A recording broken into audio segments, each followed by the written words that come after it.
Bonjour mesdames et messieurs, bienvenue à cette 9e semaine d'activité du Money Hunter sur EspritLive.tv, la web TV du Québec. Premièrement, je tiens à remercier Rick the Pick qui a pris la relève la semaine passée avec mon chum Charlie. J'étais parti au Mexique aller me faire griller, mais je vous le dis, c'est pas avec l'argent des bêtes, ça c'est sûr et certain. C'est avec mon travail. Donc, je remercie Rick, très bon job. Mais là, je suis de retour, on est en force. Puis, on va commencer l'émission cette semaine avec un bilan de mi-saison. Moi et Rick the Pick, on veut vous dire là, que c'est des équipes qui nous impressionnent dans la nationale, ceux qui nous déçoivent, puis c'est pareil pour l'américaine. Puis on va vous dire à date notre recrue de l'année. Fait que je vais laisser Rick the Pick commencer avec sa recrue, que lui, pour l'instant, il pense que ça pourrait être MVP là, à la fin de l'année. Moi, j'irais avec Alfred Morris, running back à Washington. Premièrement, il est 3e dans toute la NFL pour les yards au sol, ça c'est excellent. Très bien. Il est 2e dans la ligne pour les toucher, ça c'est excellent aussi. Puis une moyenne d'à peu près 90 verges par game. Fait que pour une recrue, là, c'est des stats assez impressionnantes. Là. Surtout, les touchés, il est 2e en arrière d'Arian Foster, là, fait que c'est quand même... Surtout qu'il joue avec un jeune QB qui est Robert Griffith III. C'est ça qui m'apporte à moi à dire que ma recrue, à date pour l'instant, c'est Robert Griffith III. Quel joueur exemplaire, il sort de Baylor University. Moi, personnellement, à chaque fois que je regarde ce jeune homme-là jouer au football, j'en suis impressionné. J'avais le choix, c'était soit lui ou Andrew Luck, mais j'ai décidé d'y aller avec Robert Griffith III. C'est plus un genre de style que moi j'apprécie. Puis, je n'ai pas besoin de vous dire de stade, juste à le regarder, c'est très impressionnant. Puis, je pense que c'est un très bon show pour la NFL. Là. C'est quelqu'un de très, très bien. Fait que, pour l'instant, moi, c'est ma recrue de l'année, Robert Griffith III. J'ai le stat les deux, ça se passe à Washington. Non, c'est sûr. Les Washington sont nantis pour aller veiller tard. Je vais y aller avec ma déception, moi, dans National cette année. Je ne cacherai pas, c'est les Eagles de Philadelphie. Une grosse équipe, supposément, mais qui ne donne pas de résultats. On parle des gars comme Deshaun Jackson, des gars comme Michael Vick, Andy Reid, qu'est-ce qu'il va faire à la fin de l'année? À chaque semaine, on met-tu Foley, on met-tu... Je ne sais pas ce qui se passe avec cette équipe-là, mais depuis le début de la saison, j'en parle. Je suis un petit peu déçu. C'est sûr, certain que je ne suis pas un fan des Eagles, mais j'aurais apprécié peut-être quelque chose de vrai, c'est de concret, parce qu'à chaque année, on les met en haut du top, puis ils sont jamais là. Fait que moi, personnellement, ma déception dans la nationale, c'est les Eagles de Philadelphie. Il faut que tu dises une chose. Sur 4 défaites, il y en a 3 que ça a été 3 points et moins. Ça, là, c'est pas des défaites, à part Atlanta la semaine passée, là, qui a été vraiment une correction, là. C'est 30-17, là, mais sinon, il était dans toutes les games, là, fait qu'il a pu se retrouver 6-1 aussi, tant qu'il est 3-4, là, tu sais, c'est pas... Mais on s'entend que ça a été exposé d'une équipe qui est première de division. Ouais. Ils ont payé cher, les Eagles, pour avoir cette équipe-là. Ouais, mais comme la saison n'est pas finie, là. C'est sûr. C'est le bilan de mi-saison. Bilan de mi-saison, Eagles de Philadelphie. Je suis confiant qu'il faut les playoffs quand même, là, tu sais. On verra ça à la fin, Rick the Pick. Voilà. Donc, ta déception dans la nationale... Bon, moi, la déception, Charlie aimerait pas bien ça, mais moi, je vais aller avec les Saints. Saints, là, tant qu'à moi, là, il y a une équipe qui a gagné Super Bowl de quoi, 3 ans, si je ne me trompe pas? Ouais. 3 ans. Puis, ils sont dans la cave de la nationale, ça va nulle part, cette équipe-là. Ils sont 30e pour la défense. Ils donnent plus que 31 points par game. C'est n'importe quoi, là. Tu peux pas gagner des games en donnant 31 points par partie. On lève le chapeau à Drew Brees, hein, qui joue encore une fois une saison remarquable. Drew Brees, c'est à peu près le seul, je te dirais, qu'il est constant. Ils sont 300 quelques verges par game à chaque game. Puis ça, on peut pas rien dire contre Drew. Mais Drew, ça fait pas l'équipe. Non, c'est sûr. Si t'es pas capable d'être les gars l'autre bord, t'as beau avoir le meilleur QB, mais si t'as 30 points par game, tu gagnes pas de game. T'sais. Et puis, ton équipe dans la nationale là, qui te surprend, là, c'est à cette mi-saison. Oui. Ben, moi, je vais aller avec l'équipe la plus en feu présentement, les Falcons Atlanta. Fait surprenant. Juste à la semaine passée, j'ai trouvé vraiment impressionnant contre mes Eagles. Là, même si j'ai pas aimé ça voir la défaite, je suis capable d'admettre qu'ils sont, comme tu dirais, ils sont équipés de bailletard. Oui, définitivement. Moi, je complète Rick the Pick sur celle-ci. On va passer au suivant. Les Falcons d'Atlanta, Matt Ryans, Michael Turner, White, name it, Julio Jones, toute la défensive, c'est exemplaire. Je pense que cette équipe-là sont équipés là, pour aller directement au Super Bowl. Moi aussi, je pense. On va passer du côté de l'américaine. On va y aller avec la déception, Rick the Pick, côté de l'américaine. Moi, je vais aller avec les Chargers. Même s'ils n'ont pas une si pire fiche que ça, les Chargers, dans cette division-là, ils seraient supposés au moins avoir 5 victoires.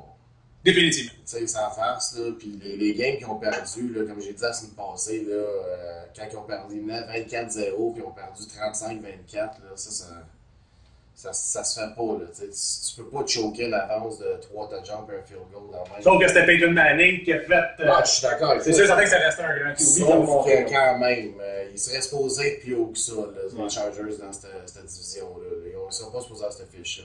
Comme perdre contre les Browns la semaine passée, vous faire perdre mon Silver Pick aussi, je l'ai encore sur le cœur. Ça, c'est sûr et certain. Bon, mais moi, définitivement, dans l'américaine, on ne se le cachera pas. C'est les Jets de New York. Encore une fois, là, c'est supposé être une équipe, là. Mark Sanchez, Tim Tebow, Rex Ryan qui a parlé tout l'été à chaque conférence de presse, il est là, il ouvre sa grande trappe. Il discutait avec son équipe sans meilleur. Moi, personnellement, ça me déçoit beaucoup. C'est sûr, certains jouent quand même dans une grosse division qui s'est améliorée, là, avec les Dolphins de Miami, les Patriots de Nouvelle-Angleterre sont tout le temps là. Il reste les petits Bills, mais personnellement, ils ne sont pas supposés avoir cette fiche-là. Moi. Ma déception dans l'américaine, mi-saison, vraiment les Jets de New York. Puis je vais y aller avec l'équipe qui m'impressionne le plus en ce moment, là, dans l'américaine. On se le cachera pas. Moi, je trouve que c'est les Colts d'Indianapolis. Pourquoi les Colts? Parce que je trouve que ça, c'est une équipe qu'on ne voyait pas là. Andrew Luck, il a vraiment pris le first round draft pick de cette année. Il a pris cette équipe-là. Il a pris le contrôle après Peyton Manning. Vous allez me dire qu'il n'y a pas une fiche resplendissante, c'est sûr et certain. Mais moi, je trouve ça impressionnant des bons joueurs. Parce que moi, avant, j'aimais moins le système de jeu des Colts. Puis on dirait que là, je suis plus porté à regarder cette équipe-là. Ils sont moins unidimensionnels. Puis c'est vraiment plus intéressant à regarder. Props pour les Colts d'Indianapolis. Moi, je vais avec un jeu un petit peu plus prévisible à Houston. C'est sûr qu'il y a bien du monde qui le voyait là, mais quand même, là, les parties qui gagnent, c'est par des gros écarts. C'est souvent des 20-30 points d'écart. J.J. Watts, qu'est-ce que tu dis de J.J. Watts? C'est une machine. Pour les sacs, pour les tackles, c'est une machine. C'est bien géré, c'est bien huilé. Aaron Foster, Andre Johnson, c'est une belle équipe. Là, ils ont le tout. Là, moi, je te dirais, on pourrait faire une petite prédiction tout de suite. Là, ça pourrait être Falcons de Houston, là, la finale. Là, puis je ne suis même pas surpris. Non, ça ne surprendrait pas les parieurs, les handicapeurs, ça c'est sûr et certain. Ouais. Donc, voici notre bilan de fin de saison. On va passer à l'instant même au Browns Gold Silver Pick.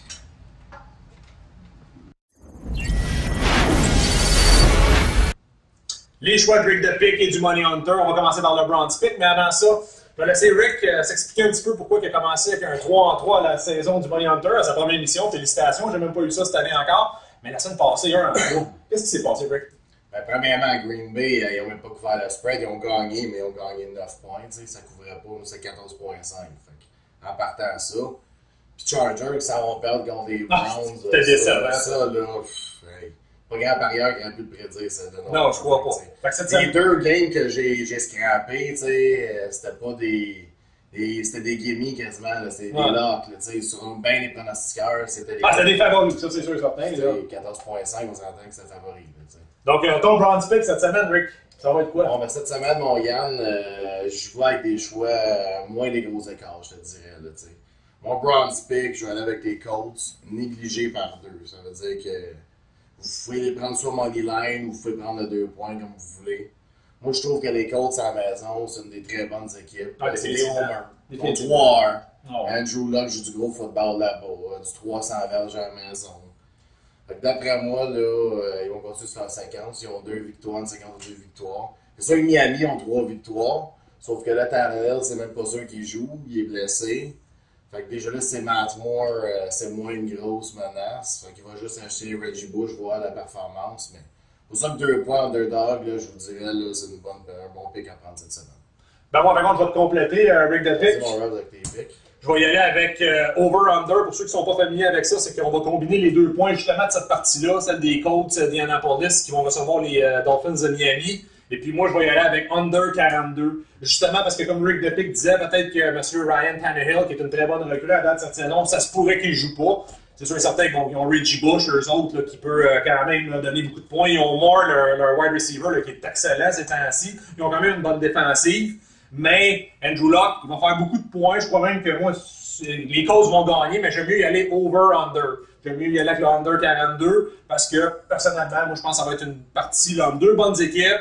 Et puis, ça va être un low-scoring affaire. Ça, c'est pas un gros écart de points. Ça, c'est sûr et certain. Ça ne sera pas un gros écart de points. C'est pour ça qu'on pourrait peut-être combiner les Colts avec le under. Ouais. Je pense que ça pourrait être un bon Browns pick qui pourrait vous faire des sous. Le silver pick du Money Hunter cette semaine, c'est la partie opposante. Les Buccaneers de Tampa Bay qui s'en vont affronter les Raiders d'Oakland. Buccaneers négligés par 1,5. Je vais vous dire juste la seule raison pourquoi je vais prendre les Buccaneers de Tampa Bay. Premièrement, ils ont gagné leur seul Super Bowl contre les Raiders d'Oakland à San Diego par le passé. Fait que je ramène des vieux souvenirs. C'est une équipe qui est quand même très, très performante cette année. On a vu qu'est-ce qu'ils ont fait avec les Vikings du Minnesota, hein, jeudi, Thursday night, la semaine passée. Je pense que ça a surpris vraiment tout le monde. Là. Doug Martin a connu une Christie. Ah oui. Puis Josh Freeman, Vincent Jackson, il était en train de sortir de sa coquille. Tout le monde pensait que ce gars-là était juste capable d'attraper des passes de Phil Rivers, mais on voit que c'est vraiment un wide receiver complet. Puis la défensive, moi, m'impressionnera encore toujours des Buccaneers. Moi, Randy Barber, je n'arrêterai pas d'en parler. Ce gars-là, il est meilleur avec l'âge. On dirait qu'il est complet. Il est capable de faire des gros jeux à chaque partie. Fait que moi, personnellement, j'y vais avec Buccaneers de Tampa Bay, money line contre les Raiders d'Oakland à Oakland. C'est mon silver pick. Bon choix, moyen. Alright. Moi, mon silver pick, je vais y aller avec les Broncos. Broncos, même s'ils sont sur la route, ils pognent les Bengals qui sont sur une losing streak de 3 games. Peyton Manning, il joue son meilleur football qu'il a jamais joué de sa vie. Les 5 dernières games, il est au-dessus de 320 verges de gain. La défense est bien meilleure aussi. Même si c'est les Bengals, là, c'est pas une mauvaise défense. Mais ils n'ont pas des Miller puis des Orcas de Murphy. Watkins qui est quand même 8 sacs cette année. C'est pas mauvais, je te dirais. Mais reste qu'ils ne pourront pas rivaliser. Andy Dalton, c'est pas Peyton Manning. Ah non, définitivement. Peyton Manning, en plus, cette année, il a les meilleurs stats en deuxième. Ouais. On s'entend cette famille. Eli aussi, là, il est très fort en deuxième demi. Eli. Les Manning, c'est leur force, définitivement. Moi, personnellement, là, je pense pas que non plus là, Peyton là-dessus peut perdre à Cincinnati. Là, ça serait ridicule, là, ça, je pense. Là. Ouais. Ça serait là, c'est un très bon choix, Rick. Le goal pick du Money Hunter cette semaine, c'est définitivement les Falcons d'Atlanta qui vont recevoir les Cowboys, les médiocres Cowboys de Dallas.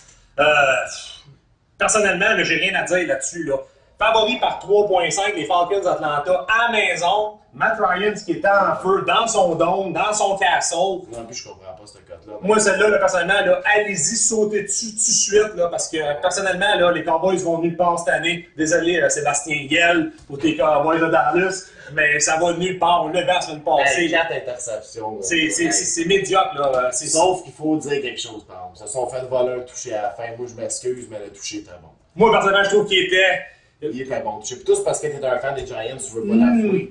Mais regarde, moi, je suis capable d'avouer. Le toucher des Seahawks là, contre Green Bay, il était pas bon. Ouais, mais. Je suis un fan des Seahawks. Il avait le droit, là. Dez Bryant a des grandes mains. Ils ont voulu le drafter pour avoir. Il voulait avoir des grandes mains, un grand wide receiver. On a vu que ça a donné, Rick. Ouais. C'est ça qui arrive. Moi, personnellement, je suis bien content de mes Giants qui les aient ramassés, mais on s'entend, cette équipe-là, là, elle va nulle part. C'est plate pour leur coach Garrett, mais Tony Romo, Namath, Dez Bryant, ça joue pas en équipe. Trop de turnover. DeMarcus Ware, on dirait que. Je sais pas, il est pas dans la pleine forme, ils n'ont pas de cornerback, tout le monde les dépasse, cette équipe-là. On s'entend dessus que ça va être un festival offensif à Atlanta. C'est le gold pick du Money Hunter. Falcon d'Atlanta favori par 3.5. C'est un bon pick. J'ai failli prendre celle-là, mais je vais avec mes bons vieux Eagles. Ah! Les Saints, ils vont avec la gold pick. Même s'ils ont été inconstants, ils sont sur un losing streak, justement, il y a tellement de pression. Mike Vick s'est fait marteler par les médias. Andy Reid, il a fait confiance cette semaine. Ah, c'est Nick Foles. Puis même moi, j'ai failli le drafter dans mon fantasy Nick Foles, juste pour te le dire, parce que je pensais que c'était la fin de Mike Vick. Mais là, ils vont bondir. Un Monday night, devant toutes les toute l'histoire, ils n'auront pas le choix de bien performer. Ils ont bien de la pression, ils jouent leur saison presque, ce game-là. Tu sais, comme on disait, le mec tantôt, je revenais avec ça, les Saints, là, la défense est médiocre, mais médiocre. Mais l'offensive des Eagles, c'est pas mieux, là. Cette année, des gars comme Deshaun Jackson, un touchdown cette année. Qu'est-ce que tu fais avec ça, Rick? Non, mais c'est le Sean McCoy qui fait les touches. Je le sais, mais tu sais, ça avance pas, on dirait. Encore là, tu compares le running game des Eagles est beaucoup plus puissant qu'avant. Ça, c'est vrai. La défensive est beaucoup meilleure. Fait que c'est une game de ping-pong, là, c'est les Eagles qui ont l'avantage, selon moi. Moi, je vous dis gold pick, là, en plus, on néglige les Eagles par 3 points. À la maison? Non, c'est à New Orleans, par exemple. OK. C'est à New Orleans. OK, parfait. Fait que vous prenez le 3 points, vous prenez les Eagles, si vous êtes audacieux, allez-y avec le money line, c'est plus payant, mais Eagles, c'est une semaine contre les Saints, ça. Désolé, Charlot, mais ça y va.